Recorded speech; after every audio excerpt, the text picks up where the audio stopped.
Returnal begins with Thea Vassos, an aspiring astronaut in the 1960s, who gives birth to Celine and Alex Vassos while training for an Apollo-era space mission. One day, while driving with her children in the car, Thea crashes into a lake, leaving her wheelchair bound with her legs paralyzed due to major spinal injury, ending her candidacy for space travel. Celine survives, Alex dies. While recovering in the hospital, Thea becomes depressed and refuses to attempt any kind of rehabilitation, despite the efforts of her doctor, Emily Sanza, and her nurse, Cecilia Cara Scott. Hyperion, Celine's father, abandons them, leaving Celine to take care of Thea alone. Thea becomes abusive, taking out her frustrations on Celine, blaming Celine for her misfortune, and forcing her goals for space travel onto Celine, who becomes interested in xenobiology through her reading of science fiction space books. After years of abuse, Celine defends herself when Thea attacks her, pushing Thea to the floor, before setting their house on fire with Thea trapped inside, killing her to finally be free.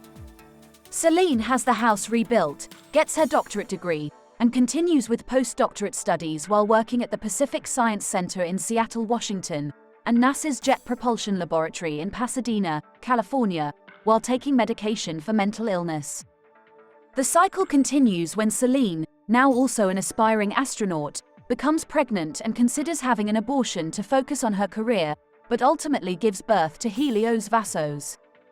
Celine applies to Astra, a space exploration corporation, and is rejected, leading her to blame Helios for her misfortune, causing her to become neglectful and abusive towards him. Helios, while riding in the car with Celine one night, asks her if she sees the white shadow, the rays of moonlight from the night's full moon streaming through the trees. Celine, distracted by thoughts of her failure to achieve her life's goal, and her guilt over wanting to be free from Thea and Helios, which manifests as a hallucination of an astronaut in the middle of the road, swerves to try and avoid it, crashing the car into a lake. She abandons Helios to die, saving herself by swimming to the shore before falling into a coma, where her unconscious mind begins to process her trauma, working through her denial and madness in a repeating loop towards acceptance and healing. Her mind creates an alternate reality starting from this point in time, in which she recovered and reinvented herself after the crash, received trauma-induced heterochromia from the crash, which changed the color of one of her eyes, dyed her hair blonde, and was accepted by Astra for a deep space exploration mission. She was then assigned to the Astra mothership, Origo, meaning origin, with Dr. Sanza and Nurse Scott, Thea's doctor and nurse, as two of her team members. The Origo detects a mysterious signal, dubbed the White Shadow, emanating from the planet Atropos, meaning unalterable, and Celine commandeers a ship, designated Helios, to investigate. The Helios is shot down, forcing Celine to crash land on the planet's surface, where the ship is damaged beyond repair, and she abandons it in favor of her own survival, with the goal of reaching the White Shadow signal broadcast, in order to send a distress signal to Astra.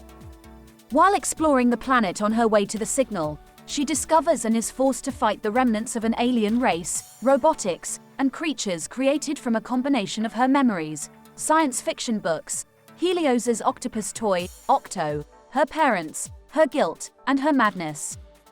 The alien race, which she dubs the Sentients, representing her ability to perceive and feel, are divided into two groups: the hive mind, her organized thoughts, and the severed, her disorganized thoughts.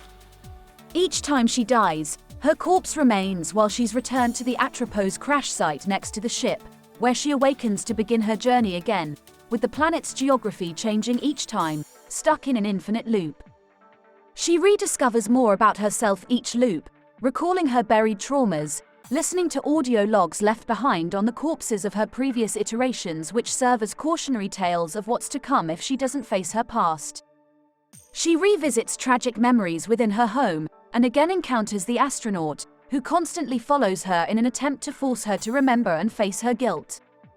She fights through three of the largest enemies to reach the signal: Phrike, embodying her horror of feeling trapped by Thea and Helios; Ixion, embodying her murder of both Thea and Helios to free herself from them; and Nemesis, embodying the retribution she faces from the judgment of her own guilty conscience. After defeating Nemesis, having seemingly faced and overcome her traumas, she discovers the signal's source at the broadcast tower, which she then uses to contact Astra and arrange her rescue. Astra then returns her to Earth, where she lives out the rest of her life in peace, until she dies of old age.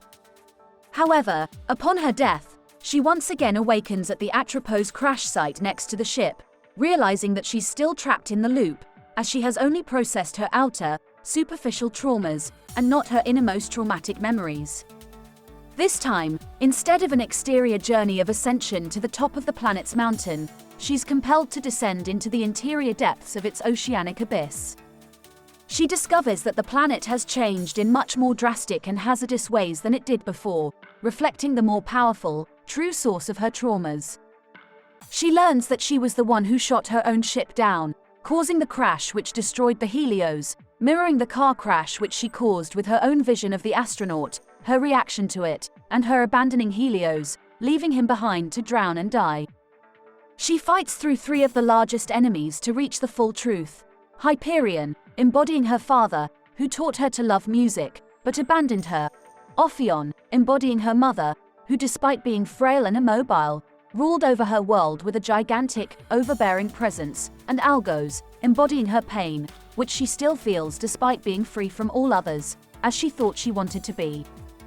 After defeating Ophion, she's finally able to clearly recall and face the memories of both Thea's and Helios' deaths, realize that she already had a wonderful life with Helios, and that after the Astra rejection, she could have been happy if she would have made being a good mother her new dream. After defeating Algos, she's able to accept and forgive both Thea and herself, which takes her to the end of the loop, granting her a momentary break from it, where she feels no pain, is at peace, and is surrounded by the previous iterations of herself who also managed to reach the end, choosing to end her current iteration herself by spontaneously dying, as her previous iterations had done before. Afterward, she awakens again at the start of the loop, in which she will remain, reaffirming her self-acceptance and forgiveness by continuing to repeatedly attempt to reach the end of the loop, until she either awakens from her coma or dies in reality.